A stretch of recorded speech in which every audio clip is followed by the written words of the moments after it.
40대 은퇴, 순자산 13억이면 충분할 줄 알았는데. 비참한 현실 고백. 안녕하세요. 혹시 여러분은 파이어 조게프 IRE, 퍼넨셜 인디펜던스 리타이 얼리라는 말을 들어보셨나요? 어느 순간부터 재테크나 투자, 유튜브, 블로그를 보면 빠지지 않고 나오는 단어가 되었습니다. 일은 미리 끝내고 남은 삶은 즐기며 살겠다. 라는 목표가 정말 매력적으로 들리긴 하죠. 저 또한 한때는 어떻게든 빨리 모아서 은퇴만 하면 모든 게 해결될 거야. 라고 믿었어요. 근데 막상 그렇게 은퇴를 앞두고 혹은 은퇴에 성공했다고 자부하던 사람들이 의외의 고민과 어려움을 토로하는 걸 보면서 생각이 완전히 바뀌었습니다. 오늘은 40대 은퇴, 순자산 13억이면 충분할 줄 알았는데. 비참한 현실 고백이라는 다소 자극적인 제목을 가지고 이야기를 풀어볼까 합니다.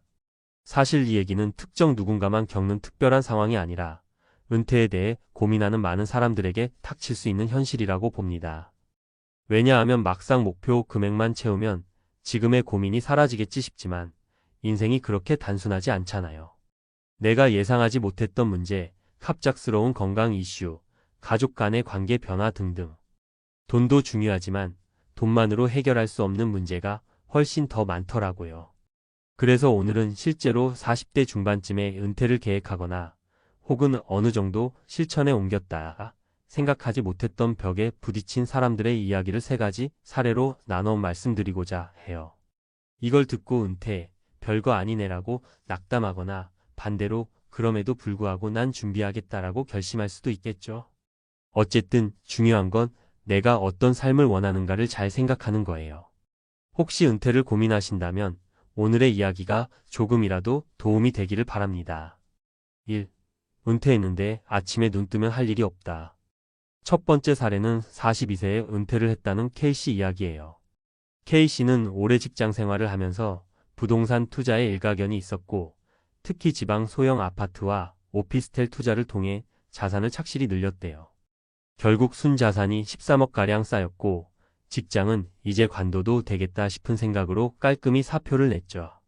처음에는 얼마나 기분이 좋았겠어요. 어디 갈까? 뭘 해볼까?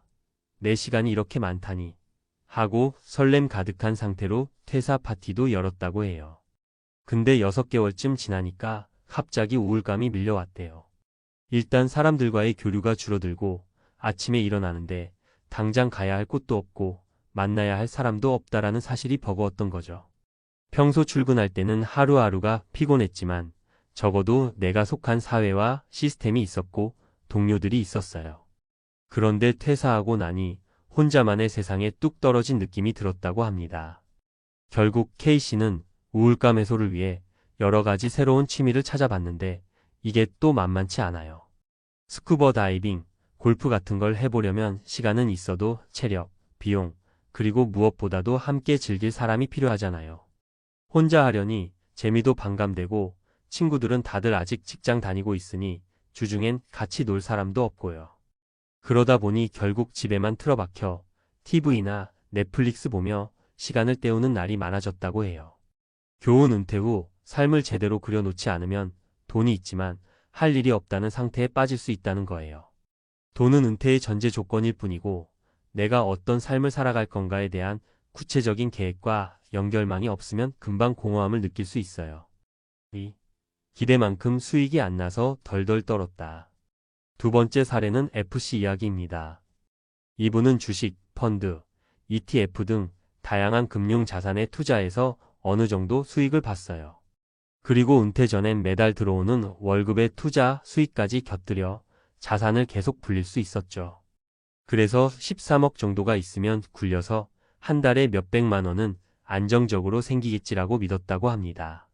사실 시장 상황이 좋을 때는 정말 되는구나 싶을 수 있어요. 하지만 우리가 마주한 현실은 어떤가요? 주식시장도 오르락내리락, 부동산도 규제와 정책 변화로 한치 앞을 모르는 상황입니다. FC가 은퇴를 한 직후가 하필이면 시장이 크게 떨어지던 시기였대요. 매달 들어오는 수익이 있을 줄 알았는데 전혀 예상치 못한 폭락을 맞다 보니 자산 가치가 급감해 버렸죠. 게다가 은퇴 전엔 어차피 월급이 생기니까 일단 투자로 손실이 나도 버틸 수 있지. 라고 생각했는데 이제는 월급이라는 안전판이 없으니 그저 벌벌 떨 수밖에 없더래요. 문제는 이미 퇴사를 했다는 겁니다. 다시 회사로 돌아가기도 현실적으로 쉽지 않고 다른 일을 하려니 구직 활동에 드는 시간과 비용도 만만치가 않죠. 일단 심리적으로 엄청 불안해졌고 내가 너무 성급했나? 하는 후회와 자책이 들었다고 해요. 결국 FC는 당장 현금을 좀 불려야겠다며 무리한 단타에 손을 댔다가 더 크게 손실을 봤습니다. 이러려고 회사를 그만뒀나 싶은 자괴감에 시달렸다는 거죠. 교훈 은퇴 후 수익이 꾸준히 들어올 거라 장담하기 어려운 환경이 계속되고 있어요. 어떤 시점에 은퇴를 감행하더라도 변동성이라는 위험 요소는 여전히 존재합니다. 돈을 굴린다는 건 내가 일을 안 해도 돈이 번다가 아니라 자산을 계속 관리해야 한다는 의미일 수 있어요. 3. 가족과의 생활 패턴이 깨졌다. 세 번째 사례는 조금 다른 각도에서 보는 이야기인데요. 바로 L씨 가족의 사례입니다. L씨는 40대 초반에 퇴직금과 투자, 수익을 합쳐 순자산 10억 후반대쯤 모았대요. 아이들은 아직 초등학생이고 배우자는 직장을 계속 다니고 있습니다. 처음엔 L씨가 가사와 육아를 도맡아서 좀 더 가족적인 시간을 보낼 수 있을 거라 기대했대요. 근데 그게 생각보다 쉬운 일이 아니었어요. 배우자는 회사원이고 L씨는 은퇴했으니 생활 리듬 자체가 달라져 버린 거죠. 아침 일찍 아이들 등교시키고 배우자는 출근하는데 L씨 혼자 낮 시간을 보내다가 저녁 때 다들 들어오면 마주치는 정도였다고 해요. 그나마도 배우자는 나는 하루 종일 회사 다녀왔는데 당신은 집에서 뭐 했느냐고 묻기 일쑤. L씨는 나름대로 집안일도 하고 아이 픽업도 하고 생활비 절약에도 신경 쓰지만 상대방은 돈 안 벌면 뭐하냐. 결국 내가 벌어온 돈으로 다 살아가는 것 아니냐라는 불만을 품게 된 거예요. 게다가 아이들 입장에서도 아빠 혹은 엄마는 왜 요즘 놀고 있어? 라는 말을 하기도 했고 학교에서 듣는 이야기나 사회적 시선 때문에 마음이 편치가 않았다고 해요. 무슨 아빠 엄마는 한가하니까 다 맡아 같은 인식도 있고 결국 L씨는 가사 노동과 육아에 매몰되다 보니 내가 일을 안 하니까 당연히 이런 기대치가 생기는구나라는 걸 느꼈다는 겁니다. 결국 가족 간의 커뮤니케이션이 제대로 되지 않으면 은퇴가 마냥 달갑지만은 않을 수 있어요. 오히려 이 과정에서 갈등이 생길 수 있고 누구는 나는 오늘도 직장에서 스트레스 받고 왔는데 당신은 편한 거 아니냐라는 생각을 하게 되고 은퇴한 당사자는 나름대로 열심히 집안일을 하고 있는데 나를 무시하나? 라는 감정을 느끼는 거죠. 교훈 은퇴는 개인만의 문제가 아니라 가족 전체의 라이프 스타일을 바꿀 수 있는 사건이에요. 충분한 대화와 합의가 필요하고 서로 역할 분담과 기대치를 조정해 나가야지 그렇지 않으면 가정 내 갈등이 폭발할 수 있습니다. 은퇴 이후 우리가 놓치기 쉬운 것들. 자, 이렇게 세 가지 사례를 살펴봤는데요. 결국 순자산 13억이면 충분할 줄 알았는데 은퇴하고 나니 왜 이렇게 힘들지? 라는 고민은 대부분 돈 외의 문제를 간과했을 때 발생하더라고요.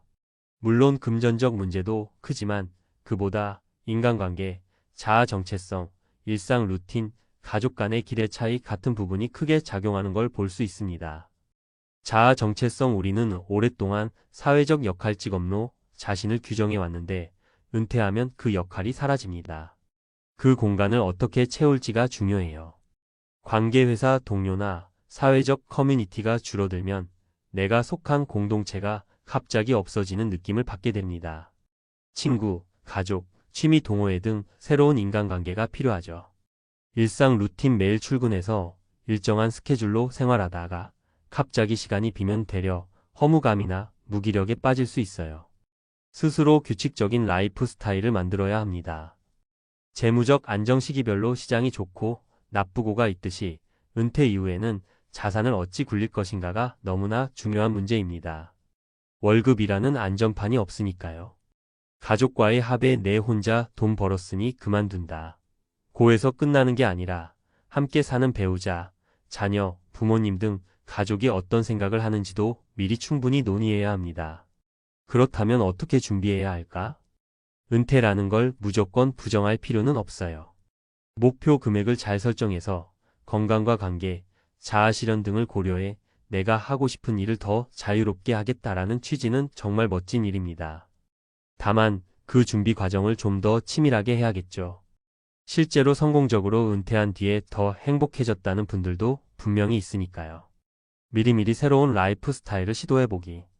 평일 휴가나 주말 시간을 활용해 내가 은퇴 후에 하고 싶어하는 일을 살짝 체험해보세요. 취미활동, 봉사, 공부, 여행 등등. 과연 이게 매일 하는 생활이 돼도 좋을지 검증하는 거예요. 은퇴 자금을 운용하지 않으면 쪼그라든다.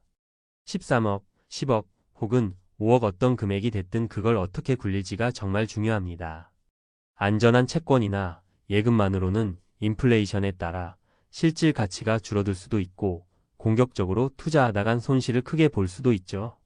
미리 여러 방법을 시험해보고 자신의 투자 성향을 파악하는 게 필수입니다. 가족과 의논하기. 은퇴라는 말이 주는 이미지는 나만의 결정 같을 수 있지만 사실 가족 전체가 영향을 받습니다.